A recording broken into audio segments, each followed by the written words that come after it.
श्री परमात्मने नमः। अष्टादशोऽध्याय है। श्लोक 72 से 73। कच्चिदेतत् श्रुतं पार्थ तवैकाग्रेण चेतसा कच्चिदज्ञानसम्मोहः प्रनष्टस्ते धनञ्जय। हे पार्थ, क्या मेरा यह वचन तूने एकाग्रचित्त होकर सुना? क्या तेरा अज्ञान से उत्पन्न मोह नष्ट हुआ?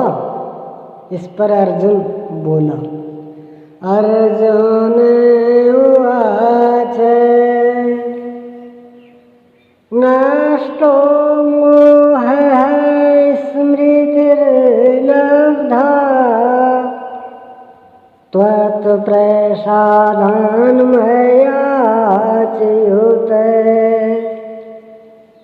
स्थितोऽस्मि गतसन्देहः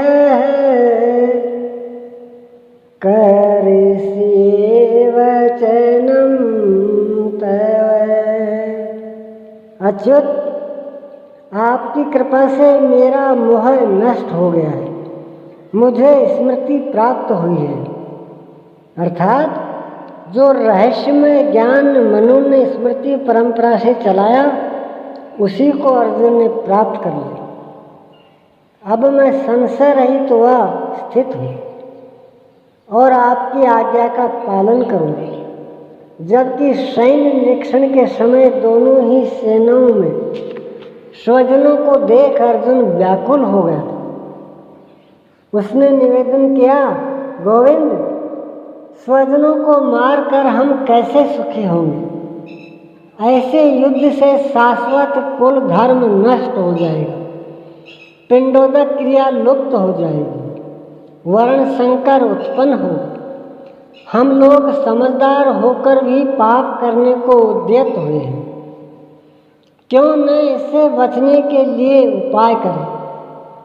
शस्त्रधारी ये कौरव मुझ शस्त्र रहित को रण में मार डाले, वह मरना भी श्रेयस्कर है। गोविंद, मैं युद्ध नहीं करूँगा। कहता हुआ वह रथ के पिछले भाग में बैठ गया था। इस प्रकार गीता में अर्जुन ने योगेश्वर श्री कृष्ण के समक्ष प्रश्न परिप्रश्नों की श्रृंखला खड़ी कर दी। जैसे, वह साधन मेरे प्रति कहिए जिससे मैं परम श्रेय को प्राप्त हो जाऊं। स्थित प्रज्ञ महापुरुष के लक्षण क्या है? जब आपकी दृष्टि में ज्ञान योग श्रेष्ठ है तो मुझे भयंकर कर्मों में क्यों लगाते हैं? मनुष्य न चाहता हुआ भी किसकी प्रेरणा से पाप का आचरण करता है। आपका जन्म तो अब हुआ है और सूर्य का जन्म बहुत पुराना है, तो मैं यह कैसे मान लूं कि कल्प के आदि में इस योग को आपने सूर्य के प्रति कहा था? कभी आप संन्यास की प्रशंसा करते हैं तो कभी निष्काम कर्म की। इनमें से एक निश्चय करके कहिए जिससे मैं परम श्रेय को प्राप्त करूं। मन चंचल है, फिर शिथिल प्रयत्न वाला श्रद्धावान पुरुष आपको न प्राप्त होकर किस द्रुपति को प्राप्त होता है? गोविंद, जिसका आपने वर्णन किया वह ब्रह्म क्या है? वह अध्यात्म क्या है? अधिदैव अधिभूत क्या है? इस शरीर में अधियज्ञ कौन है? वह कर्म क्या है? अंत समय में आप किस प्रकार जानने में आते हैं? 7 प्रश्न किए। अर्जुन ने जिज्ञासा की कि निरंतर चिंतन करता हुआ भी मैं किन किन भावों द्वारा आपका स्मरण करूं। मैं उसने निवेदन किया कि जिन विभूतियों का आपने वर्णन किया उन्हें मैं प्रत्यक्ष देखना चाहता हूँ। जो अनन्य श्रद्धा से लगे हुए भक्तजन भली प्रकार आपकी उपासना करते हैं और दूसरे जो अक्सर अव्यक्त की उपासना करते हैं, इन दोनों में उत्तम योगवेता कौन है? तीनों गुणों से अतीत हुआ पुरुष किन लक्षणों से युक्त होता है तथा मनुष्य किस उपाय से इन तीनों गुणों से अतीत होता है?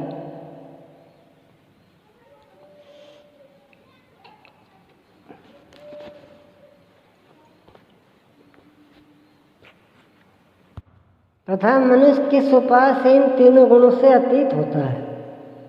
जो मनुष्य उपरोक्त शास्त्र विधि को त्याग कर किंतु श्रद्धा से युक्त होकर यजन करते हैं, उनकी कौन सी गति होती है? और हे महाबाहो, मैं त्याग और संन्यास के यथार्थ स्वरूप को पृथक पृथक जानना चाहता हूँ। इस प्रकार अर्जुन प्रश्न करता गया। जो वह नहीं कर सकता था, उन गोपनीय रहस्यों को भगवान ने स्वयं दर्शाया।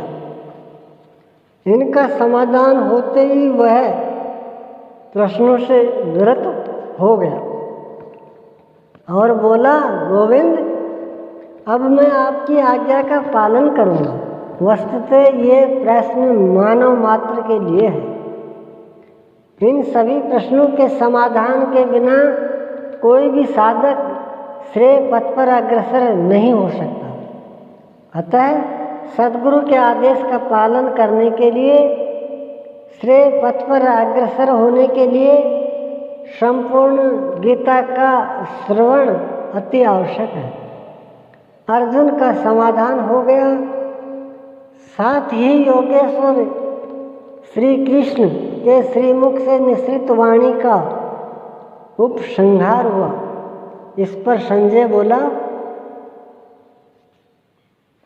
11वें अध्याय में विराट रूप का दर्शन करा लेने पर योगेश्वर श्री कृष्ण ने कहा, अर्जुन, अनन्य भक्ति के द्वारा मैं इस प्रकार देखने को, अर्थात जैसा तूने देखा है, तत्व से जानने तथा प्रवेश करने को सुलभ हूँ। इस प्रकार दर्शन करने वाले साक्षात मेरे स्वरूप को प्राप्त हो जाते हैं। और यहाँ अभी अर्जुन से पूछते हैं, क्या तुम्हारा मोह नष्ट हुआ? अर्जुन ने कहा, मेरा मोह नष्ट हो गया। मैं अपनी स्मृति को प्राप्त हो गया हूँ। आप जो कहते हैं वही करूँगा। दर्शन के साथ तो अर्जुन को मुक्त हो जाना चाहिए था। वस्तुतः अर्जुन को तो जो होना था हो गया, किंतु शास्त्र भविष्य में आने वाली पीढ़ी के लिए होता है। इसका उपयोग आप सबके लिए है। ओम श्री सद्गुरुदेव भगवान की जय।